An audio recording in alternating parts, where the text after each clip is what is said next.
Greetings and welcome. So, multi-billionaire Rupert Murdoch's Talk TV is in the interesting position of trying to persuade its mainly working class audience that striking... What's this guy doing? Yeah, go on mate, go on. You do what you need to do.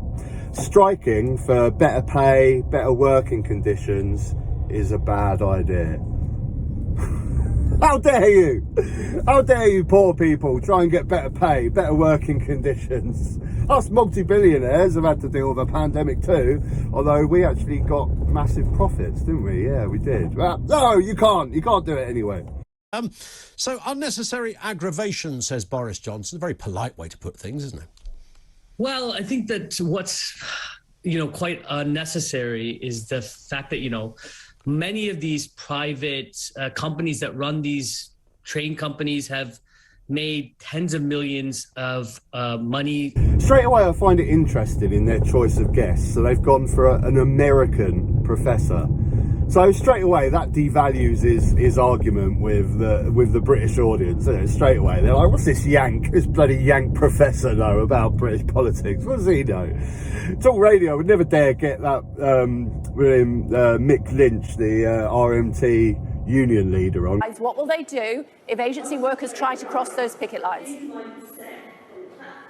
Well, we will picket them. What do you think we'll do? We run a picket line and we'll ask them not to go to work. Do you not know how a picket line works? What if they do anyway? Because he'd absolutely destroy them. And pounds and profits for their shareholders, have padded their own salaries of upwards of £1 million, have gotten subsidies from the government at the equivalent of the last 10 years of tens of millions of pounds, have increased fares to 36% in just 6 years.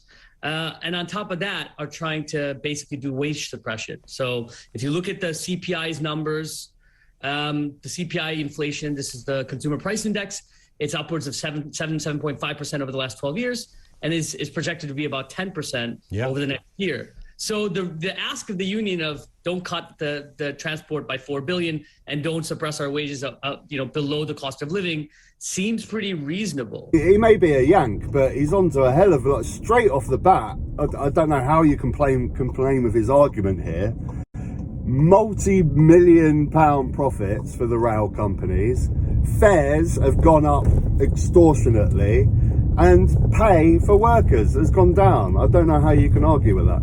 Well, inflation, of course, doesn't stay where it is. I mean, it might be down to 2% in a year's time. So, I mean, if we start feeding increases in wages, as you will know, based solely on inflation, and we do that right across the board for teachers and nurses, then we would be in a terrible position economically. That's not true. That's not necessarily true. The last time we had a cost of living crisis of this level was in the post-World War II era. So we're talking the 1950s. It was the last time it came even close to this level. And the way that they operated across the Anglo-American world, so we're talking America and Britain, wasn't to ensure higher profits for the already privileged, wasn't to do wage depression. It was, even in America, you had the top marginal tax rate at 91.5%. That's in America. And you saw the greatest sort of increases in wages. It was called the golden era, 1948 to 1968. And how did that happen? You taxed the people who had the most wealth, who were putting it in banks and in derivatives and putting it in financialization, not putting it back into the economy, and you gave it to working people. Again, the guy's making good points, this time about the economy now. Where is money going to be at better use to help the economy? In the pockets of working people that are going to spend that money and put it back into the economy, or in the pockets of multi-billionaires that are going to keep it in their bank accounts, in their stocks and shares accounts? It makes perfect sense. I don't know how Talk TV are going to argue with that. Let's find out, shall we? So you give away other people's money. So other people work hard, take all the risk, and then you give it away. That's not going to work. That's called communism. I knew that was going to happen. Communist.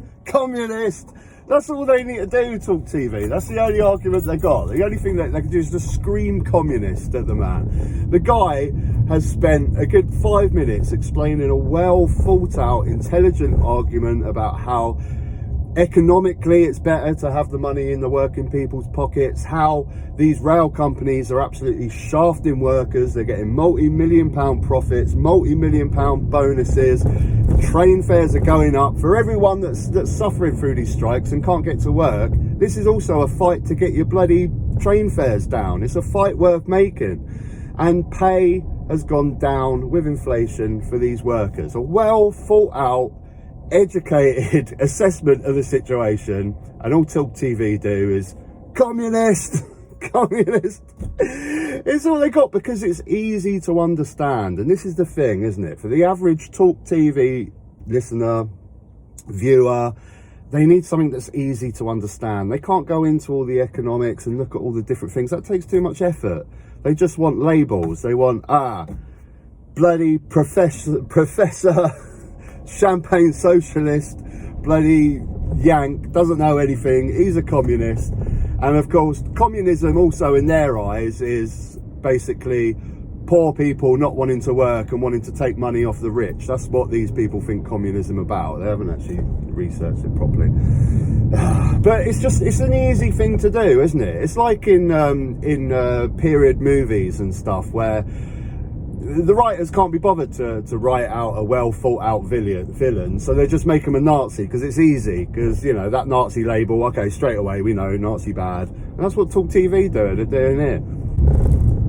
I'm fairly certain that Jeremy Corbyn will be brought up at some point. I know it's coming. Telling me the rail operators who get tens of millions in subsidies, who increase fares on a monopoly firm, which is rail lines, which are basically a monopoly, and made profits off of the public's dime, passed on those profits, 36 million to their shareholders. We're just talking in the rail lines in 2019. You're telling me that's hard-earned money? They were sitting their PJs during COVID, while rail workers and teachers and nurses, the heroes who don't see wage increases now, were waking up at the crack of dawn during COVID and working. I'm sure they would say they weren't in their PJs, but let's not try and speculate on their attire. Don't you dare say they're in their PJs. You can call them greedy, you can call them the scum of the earth, but how dare you say that they wear PJs while working? They weren't wearing PJs, they were wearing a nice tailored suit, some brown brogues, maybe a nice cummerbund. Again, an amazing, well thought out argument, and the thing that he takes offence to is PJs. Don't judge their attire. You can't judge their attire. The fact is that workers, anytime, anywhere, like Frederick Douglass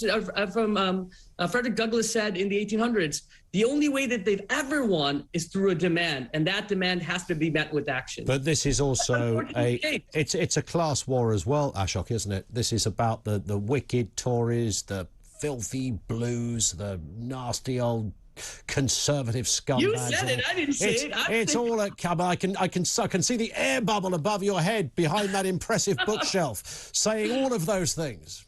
Well, look, I think that there's a clear antagonism between people who want to make the most money, and the way they can make most money is through wage suppression and cutting and flexibilizing, and workers who say, you know what, maybe 10 more billion in your bank account is less important than our ability to feed our family. But do you not think that industrial action or strikers illuminate their cause somewhat when it's against the backdrop of a Tory government as distinct from a Labour one? Well, not this Labour opposition. This Labour opposition is actually to the right of the Tory government. When it comes to minimum wage, they're making £10 demand, whereas you said Rishi Sunak is making a $10.50 demand. On corporation tax, 21 to 23% the Tory government. The Labour opposition is 19 to 20%. That's why we need Jeremy Corbyn back, Ashok, isn't it? Along with Angela Rayner, the dream team. You said it, not me. Ding, ding, ding, ding. Jeremy Corbyn. I knew it was coming. So they tick both of the boxes there. So, like I say, well thought out argument from the professor and Talk Radio.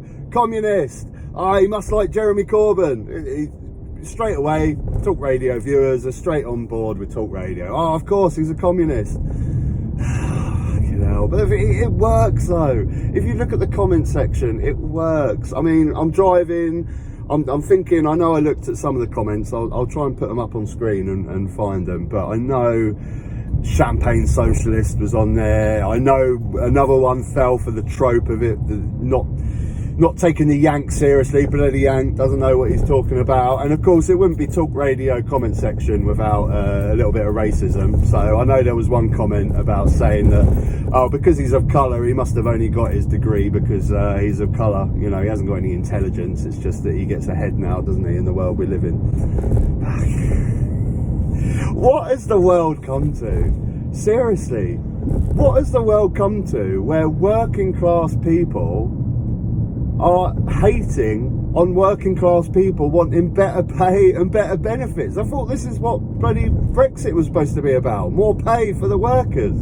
But as soon as the workers try and do something about getting more pay, they're suckered in by this bloody Rupert Murdoch media machine. And they've done you. They've absolutely done you again. Rupert Murdoch and his billionaire friends have done you again. You've fallen for it. You've fallen for the same shit again. Just stop and just think, hang on a second. These people, these rail workers are working people just like me. And they want better pay and better working conditions. They don't want to work 40 hours a week. They don't want to deal with the inflation and the pay cut that they're getting. They need to feed their families. Whose side are you on? You're on the side of Rupert Murdoch? Really? Really? Just the mind baffles me. And this is how powerful this bloody media machine is in this country. It really is. It just... But we got good old Mick Lynch here, and that's what I'm going to leave. I'm going to leave you with a little mix of our good friend Mick Lynch, the RMT union boss, who's been fantastic whenever he's been on TV over the last week or so. He's brilliant. Thanks for watching, guys. Take care. If you can give me a like, if you can give me a subscribe, if you want to support the channel, there's a thanks button down below. Saving up for a new camera. So close now, really close. I'll leave you with good Mick Lynch. I very much know how a picket line works. I'm much older than I look, Mr. Lynch. What will picketing involve? Well, you can see what picketing involves. I can't believe this line of questioning. Picketing is standing outside the workplace to try and encourage people who want to go to work not to go to work. What else do you think it involves? And what if they want... Well, I just wondered what else it might involve, because I very well remember the picket lines of the 1980s, where are you going with your... Mr. Lynch. I'm asking you what your members would do, Mr. Lynch. Which picket lines are you talking about? The miners' strikes. Miners' strike. Yeah. Well, does it look like the miners' strike? What No, are it you doesn't, talking Mr. about? Lynch, and I'm just asking, I'm just to clarify. Seems to have gone off into I'm the just world trying of to the clarify. surreal. No, Mr. What are Lynch, you and I'm talking sorry if you feel the need to ridicule me, but I'm just asking you what you expect your members But to your do questions if are agency verging workers... into the nonsense. You've also lied that we left negotiations on Saturday and went to a rally. There were no negotiations scheduled for Saturday. You are a liar. Right, let's just hang on. There's a video of him walking out this afternoon giving a press conference. It's on videotape. And then we went back to the talks. Yeah, You're lying. having said the strike's going to go ahead. You are a liar. Be apologising to the doctors and nurses who can't get to hospital, the patients who can't get their operation, the kids who will miss out on their education today, but also those armed forces veterans who risk their lives for our freedoms, who won't be able to celebrate Armed Forces Day on Saturday. Do you want to apologise for all that, Mick? Well, I think Jonathan should apologise for talking nonsense. None of that is true. We have got automated technology on trains. We've got pantograph cameras. We've got ultrasonic sensors. We've got things that detect faults on tracks. That is all rubbish. I negotiated that deal with Network Rail myself. We've got on-train technicians, all sorts of new technology that is being deployed. So that is just stuff that's written in Conservative Central Office for backbench MPs to spout. So no along sorry with their to veterans, ministers. Mick. OK, so no Now, sorry to I veterans. don't want this disruption. I don't want people to be Good to know veterans are gonna be left inconvenienced, and I without want a celebration. settlement to this dispute. I can't do that with a backbench MP who's just learnt it off a script. The government is saying that they are going to bring in agency workers. My question to you is, I'm guessing that some of your members will still stay on the picket lines. What will they do if agency workers try to cross those picket lines? Well, we will picket them. What do you think we'll do? We run a picket line and we'll ask them not to go to work. Do you not know how a picket What line if they works? do anyway? You've been accused severally in the last few weeks of being a Marxist. It happened again last night. A backbench Tory MP said you were a Marxist with no interest in anything other than trying to tear down the government. Now, are you or are you not a Marxist? Because if you are a Marxist, then you're into revolution and into bringing down capitalism. So are you or aren't you?